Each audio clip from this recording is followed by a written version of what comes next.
Mafia don Mukhtar Ansari को MLA MP court ने आजीवन कारावास की सजा दिया है। 1987 में, यानी अब से 37 साल पहले, मुख्तार अंसारी ने फर्जी कागज के सहारे जो वहां पे बाबू थे, जो क्लर्क थे, उनको मिला के, उनको पैसा देके हथियारों का लाइसेंस लिया। अब 37 साल के बाद मुख्तार अंसारी को आजीवन कारावास हुआ है, लेकिन जिन बाबुओं ने पैसा लेके मुख्तार अंसारी की मदद किया था उनको कुछ नहीं हुआ। और ये 37 साल के बाद मुख्तार अंसारी को आजीवन कारावास इसलिए हुआ कि मैंने 2016 में पीआईएल फाइल किया कि पूरे देश में एमएलए एमपी का मुकदमा 1 साल के अंदर डिसाइड होना चाहिए, पूरे देश में एमएलए एमपी के लिए स्पेशल कोर्ट बनना चाहिए। 2017 में सुप्रीम कोर्ट ने ऑर्डर किया कि पूरे देश में एमएलए एमपी कोर्ट बनाइए। 2018 में वो कोर्ट फंक्शनल में आई और 2018 से 2024 आते आते अब तक 400 पार हो गया। 400 पार का मतलब, वो मैं भाजपा का 400 पार नहीं कह रहा हूं, मैं बता रहा हूं कि 400 से ज्यादा सांसदों और विधायकों को अब तक एमएलए एमपी कोर्ट के द्वारा सजा सुनाई जा चुकी है। अभी कोई कानून नहीं बदला, पुलिस एक्ट वही चल रहा है, एविडेंस एक्ट वही चल रहा है, इंडियन पिनल कोड वही पुराना है, क्रिमिनल प्रोसीजर कोड वही पुराना है, कुछ नहीं बदला है। केवल सुप्रीम कोर्ट का एक ऑर्डर आया कि पूरे देश में एमएलए एमपी कोर्ट बनाइए और सांसद विधायक का मुकदमा 1 साल के अंदर डिसाइड करिए। और पिछले 2018 से 2024 तक 5 साल के अंदर 400 पार हो गया। 400 से ज्यादा सांसदों विधायकों को सजा हो गई।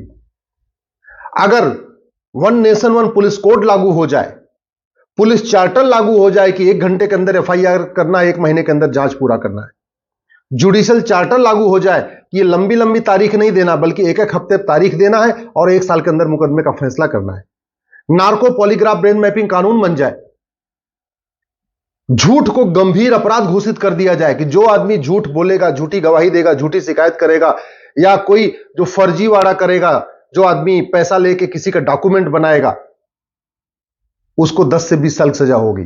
मतलब कानून को अगर बदल दिया जाए, जुडिशियल सिस्टम को बदल दिया जाए, पुलिस सिस्टम को बदल दिया जाए और पूरे देश में जस्टिस विद इन ईयर लागू हो जाए, तो आप जरा सोचिए ना कितना चमत्कारिक प्रभाव होगा। किसी की जरूरत नहीं पड़ेगी, हिम्मत नहीं पड़ेगी कोई गलत काम करने के लिए। ये माफिया कैसे पैदा होते हैं? एक दिन में नहीं पैदा होते। पहले एक अपराध करते हैं, उसमें कुछ नहीं होता, फिर दूसरा अपराध करते हैं, फिर कुछ नहीं होता, फिर तीसरा अपराध करते हैं, फिर कुछ नहीं होता, फिर चौथा अपराध करते हैं। ऐसे ऐसे करते करते 20 अपराध, 25 अपराध, 30 अपराध, 40 अपराध कर देते हैं। सिंगापुर में, दुबई में, जापान में कोई माफिया बनता ही नहीं। क्यों? क्योंकि पहला अपराध किया, साल भर के अंदर सजा हो गई, 10 साल 20 साल के लिए जेल में गया, जेल में गया 10 साल 20 साल रहा, सुधर गया, वो बाहर आएगा, आराम से बढ़िया अपनी गृहस्थ जिंदगी जिएगा, फिर दोबारा कोई जरूरत नहीं करेगा। आपने कभी दुबई में कोई माफिया नहीं सुना होगा, कोई आपने जापान में माफिया नहीं सुना होगा, कोई सिंगापुर में आपने माफिया नहीं सुना होगा। ये माफिया टाइप का जो काम है वो भारत में ही चलता है। क्यों? क्योंकि कानून घटिया है, न्यायिक व्यवस्था सड़ी हुई है। मैं आपको केवल इतना बताना चाह रहा था कि सुप्रीम कोर्ट के एक आदेश से जस्टिस विद इन ईयर केवल एमएलए एमपी के लिए हुआ और 400 पार हो गए। अगर सबके लिए जस्टिस विद इन ईयर लागू हो जाए तो घूसखोरी रुक जाएगी, जमाखोरी रुक जाएगी, मिलावटखोरी रुक जाएगी, कालाबाजारी रुक जाएगी, नशा तस्करी रुक जाएगी, मानव तस्करी रुक जाएगी, सोना तस्करी रुक जाएगी, चंदन तस्करी खत्म हो जाएगी। अगर पूरे देश में जस्टिस विद इन ईयर लागू कर दिया जाए तो ये जो सड़क के किनारे अवैध निर्माण होता है ये रुक जाएगा। अवैध निर्माण इसलिए होता है क्योंकि कुछ होता ही नहीं अवैध निर्माण करने पे, बहुत ज्यादा होता है तो क्या बुलडोजर चला दिया जाता है बस, यानी उसने बनाया, निर्माण किया, बुलडोजर आके चला गया। सजा वजा नहीं होती, होता कुछ नहीं, कोई बहुत लंबी पेनाल्टी नहीं पड़ती है। अगर जस्टिस विद इन ईयर लागू हो जाए, मैं गारंटी के साथ कहता हूं घुसपैठी अपने आप भाग जाएंगे। जस्टिस विद इन ईयर लागू हो जाए, धर्मांतरण अपने आप रुक जाएगा। जस्टिस विद इन ईयर लागू हो जाए तो ये जो माओवाद, नक्सलवाद, कट्टरवाद, जिहाद, पत्थरबाजी हो रही है ना, ये रुक जाएगी। और एक बात बहुत ध्यान रखने की जरूरत है, जो अपराध पैसे के लिए किया जाता है, बहुत सीधी सी बात, जो अपराध पैसे के लिए किया जाता है, प्रॉपर्टी बनाने के लिए किया जाता है, उसमें 100% प्रॉपर्टी जब्त करने के लिए कानून बनाना पड़ेगा, नागरिकता खत्म करनी पड़ेगी और कम से कम 20 साल की सजा देना पड़ेगा। तब जाके भ्रष्टाचार अपराध रुकेगा। जितने भी अपराध पैसे के लिए हों, जैसे घूसखोरी पैसे के लिए होती है, जमाखोरी पैसे के लिए होती है, मिलावटखोरी पैसा कमाने के लिए, कालाबाजारी पैसा कमाने के लिए, नशे की तस्करी पैसा कमाने के लिए, मानव की तस्करी पैसा कमाने के लिए, चंदन की तस्करी पैसा कमाने के लिए, सोने की तस्करी पैसा कमाने के लिए, इवन सड़क के किनारे अवैध निर्माण भी पैसा कमाने के लिए होता है। ये जो सड़क के किनारे मजार बनती है, दरगाह बनती है, या जो भी अवैध निर्माण होता है, उसका उद्देश्य क्या है? भैया हर हफ्ते वहां लोग आएंगे, अगरबत्ती चढ़ाएंगे, मत्था टेकेंगे, तो कुछ वहां पे दान पेटी में डाल के भी जाएंगे। तो सड़क के किनारे जो अवैध निर्माण होता है उसका दो का पर्पज होता है। एक तो ये कि भैया कोई रोजगार धंधा काम करना नहीं है, बैठे बैठे एक अवैध निर्माण बना दो, लाख 2 लाख रुपए खर्च करके हर हफ्ते वहां लोग आएंगे, मत्था भी टेकेंगे और चढ़ावा भी देके जाएंगे, और इसी बहाने अपना परमानेंट एक बिजनेस हो जाएगा। बाप ने अवैध निर्माण किया, पता चला बेटा नाती पोते सब वहीं में मस्ती के साथ बैठ के कमा रहे, कोई काम धंधा नहीं करना, बस वहीं गद्दी पे बैठना है, सबको सबके ऊपर जो है क्या बोलते हैं, पीठ ठोकते रहना है और पैसा कमाते रहना है। ये तब रुकेगा ना जब अवैध निर्माण करने वालों की 100% प्रॉपर्टी जब्त करने, सिटीजनशिप खत्म करने और उनको कम से कम 20 साल के लिए जेल में डालने के लिए कानून बनाना पड़ेगा। केवल 2-4 अवैध निर्माण पे बुलडोजर चला देने से कोई फायदा नहीं होगा। घुसपैठ तब रुकेगी ना जब घुसपैठियों के मददगारों की प्रॉपर्टी जब्त होगी, घुसपैठियों के मददगारों की नागरिकता खत्म होगी और घुसपैठियों के मददगारों को कम से कम 20 साल सजा होगी। कौन है मददगार घुसपैठियों के? घुसपैठियों की मदद करते हैं लेखपाल, पटवारी, हवलदार।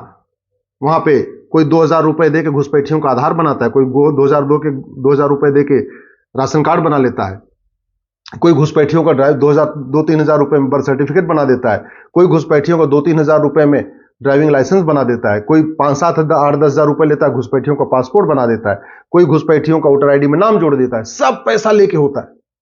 तो एक सिद्धांत बनाना पड़ेगा और यह काम माननीय प्रधानमंत्री मोदी जी कर सकते हैं। मैं प्रधानमंत्री मोदी से निवेदन करता हूं, एक बार आप भारत में 1 नेशन 1 पिनल कोड लागू करिए। ये दुनिया भर के जो कानून बने हैं ना, घूसखोरी का अलग कानून, जमाखोरी का अलग कानून, ये जो दुनिया भर के कानून बने रखे हैं, इतने कानून की जरूरत ही नहीं है। केवल एक कानून बना दीजिए, 1 nation 1 police code, penal code. एक कानून बना दीजिए, 1 नेशन 1 पुलिस कोड। एक कानून बना दीजिए, 1 nation 1 evidence code. Evidence code का मतलब यह है, ये जो सफेद पोश है ना, चाहे वो नेता हो चाहे नौकरशाह, ये सच तो बोलते नहीं। अब पुलिस इनको पीट नहीं पाती, इतने हाई प्रोफाइल लोग हैं, इनको पुलिस पीटती नहीं। अब सच बोलेंगे नहीं, पुलिस उनको पीटेगी नहीं, कोई इनके खिलाफ गवाही देगा नहीं, तो सच्चाई सामने आएगी नहीं, और सच्चाई सामने आएगी नहीं और बाद में मुकदमा भी चलेगा, सबूत के अभाव में बरी हो जाते हैं। सब लोग बरी हो चुके हैं। 2G घोटाला करने वाले बरी हुए, जीप घोटाला करने वाली बरी हुए, कॉमनवेल्थ घोटाले में बहुत सारे लोग बरी हो गए, कोयला घोटाले में सब बरी होते चले जा रहे हैं। तरीका यही है, नार्को पॉलीग्राफ ब्रेन मैपिंग कानून। और जस्टिस विद इन ईयर का हमने आपको बता दिया है, अभी तक कानून कोई नहीं बदला, केवल और केवल एमएलए एमपी कोड बनी है। अब तक 400 पार हो चुका है। माफिया अब मुकदमा कोड चुनाव लड़ने से डरते हैं। मैंने पिछले 2019 को लोकसभा चुनाव में 2 लोगों ने अपना टिकट वापस कर दिया। पार्टी ने उनको टिकट दे दिया, उन्होंने अपनी तैयारी भी शुरू कर दिया, लेकिन बाद में उनके जो वकील थे उन्होंने बताया कि साहब ऐसा है, आपके खिलाफ तो 40 मुकदमे हैं और आप चुनाव जीत जाओगे, माहौल अच्छा है, और चुनाव जीतते ही आपका मुकदमा एमएलए एमपी कोर्ट में चला जाएगा, आपको साल भर के अंदर सजा हो जाएगी। इससे अच्छा चुनाव लड़ो ही मत। चुनाव नहीं लड़ेंगे, आपका मुकदमा 30 साल 40 साल 50 साल चलता रहेगा, आपके जीते जी मुकदमा खत्म ही नहीं होगा। ये उनके वकील ने उनको समझाया, इसलिए उन्होंने चुनाव लड़ा नहीं और उनका मुकदमा आज भी चल रहा है, वो अपना पैसा कमा रहे हैं। अगर वो सांसद बन गए होते, उनका मुकदमा एमएलए एमपी कोर्ट में चला गया होता, अब तक जेल हो जाती, वो जेल में होते। तो इसलिए मैं कह रहा हूं कि केवल एमएलए एमपी के लिए जस्टिस विद इन ईयर नहीं होना चाहिए, सबके लिए जस्टिस विद इन ईयर हो। आज कोई आदमी अपराध करे, साल भर के अंदर कठोर दंड मिल जाए। आज कोई अवैध निर्माण करे, 1 साल के अंदर उसकी नागरिकता खत्म हो जाए, 100% प्रॉपर्टी जब्त हो जाए और 20 साल की सजा हो जाए। मैं गारंटी के साथ कहता हूं कि अवैध निर्माण नहीं करेगा। एक कानून बन जाए कि जो आदमी भारत में अवैध रूप से रह रहे हैं, ये भारत छोड़ के भाग जाए, अगर बाद में 3 महीने के बाद मिले, 100% प्रॉपर्टी जब्त करेंगे, कम से कम 20 साल के लिए जेल में डालेंगे। एनआरसी करने की जरूरत ही नहीं, सारे घुसपैठिए खुद ही भाग जाएंगे। ऐसी कोई समस्या नहीं है जिसका समाधान नहीं है। भारत में जितनी समस्याएं हैं सबका इलाज है, कोई भी लाइलाज समस्या नहीं है, कोई भी।